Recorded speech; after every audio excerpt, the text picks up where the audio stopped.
This is Dr. Muskan and I welcome you to the Physio Info Island. I hope my previous video on the thermal effects of ultrasound must be helpful to you. So today we are going to begin with the non-thermal effects of ultrasound. If you have any doubts regarding my previous video, without any hesitation, you can comment down in the section given below. I'll be very happy to answer your questions. Okay, so let's begin with today's video without wasting any more time. The next harmful non-thermal effect is the standing waves. Standing waves क्या होता है?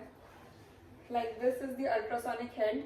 इससे हमारी ultrasonic waves produce हो रही है और ये जाके एक ऐसे स्ट्रक्चर को स्ट्रक करती हैं जिसका इम्पिडेंस बहुत ज़्यादा हाई है. ओके, एक ऐसा स्ट्रक्चर जिसका रेजिस्टेंस बहुत ज़्यादा हाई है टू द अल्ट्रासोनिक वेव्स, वो उन वेव्स को रिफ्लेक्ट बैक कर देगा.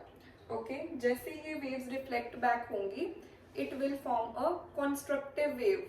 ये वेव्स सुपर इम्पोज होती जाएंगी, उनकी एनर्जी और ज़्यादा एडअप होती जाएगी.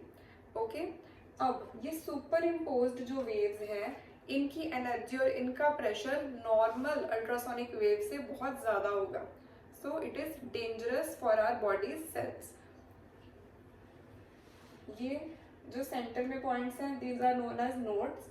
इन पर फिक्स प्रेशर होता है, but the superimposed waves which are formed, these are having maximum pressure over the antinodes and the minimum pressure at the downward side of this wave. Okay, so इसमें क्या हो रहा है? Standing waves जो हैं वो हमारी endothelial cells of the blood vessels को डैमेज कर सकती हैं, जिसकी वजह से हमारे जो ब्लड फ्लो है उसमें ऑब्स्ट्रक्शन आ सकती है.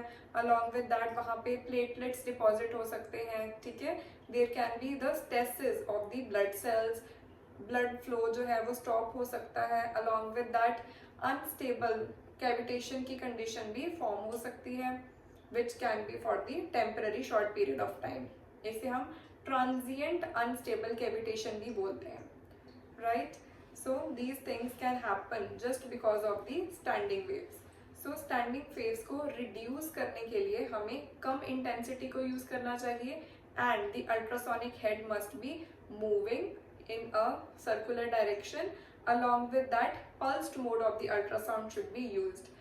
ये तीन चीज़ों की वजह से standing waves बहुत ज़्यादा कम produce होती हैं. In the clinical practice, we don't usually see the effects of the standing wave because ये बहुत ज़्यादा negligible होते हैं as we keep on moving the ultrasonic head. The third non-thermal effect of the ultrasound is acoustic streaming. So what is acoustic streaming? For example, let me show you at the cellular level. This is a cell membrane and this is the cellular fluid. Okay? जब भी ultrasound tissues के through pass होती है at the cellular level, the cellular fluid begins to move in a circular direction. Okay? ये एक circular direction में move करता है, जिसकी वजह से क्या हो रहा है? It puts pressure on the cell membrane and cell membrane की जो permeability है वो increase हो जाती है. Okay, so it washes out all the free radicals and जितने भी फ्री आयंस होते हैं ये उनको सेल से बाहर निकाल देता है. अलॉन्ग विद दैट जो भी कैल्शियम आयंस होते हैं एंड बाकी के आयंस हैं जिसकी रिक्वायरमेंट है सेल को, it moves into the cell because जो सेल की परमेबिलिटी है वो और ज़्यादा इम्प्रूव हो जाती है. Okay, now we all know that calcium ion is a messenger and ये हेल्प करता है to increase the biological as well as the metabolic activity of the cell. So ये सेल की जितनी भी एक्टिविटीज है उसको और ज़्यादा एक्सेलरेट कर देता है. It also helps in protein synthesis. Now अगर हम अल्ट्रासाउंड की इफेक्ट्स यूजफुल सेल्स को दे रहे हैं, like we are giving it to the mast cells. So mast cells क्या करते हैं?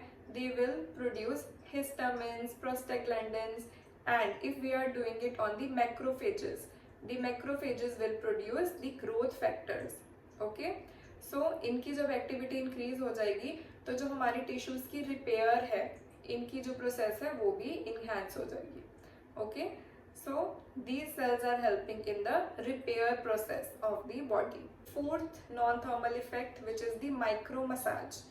What is happening here in the micro massage? As I've already discussed with you that जब भी हम अल्ट्रासोनिक वेव्स को एक टिश्यू के थ्रू पास करते हैं तो उसका सेलुलर फ्लूइड मूव करता है, Because of that, there is pushing and pulling of the cell membrane. Because of this pushing and pulling, internal and external जो पार्ट है सेल का, इसमें फ्लूइड एक्सचेंज होना स्टार्ट हो जाता है.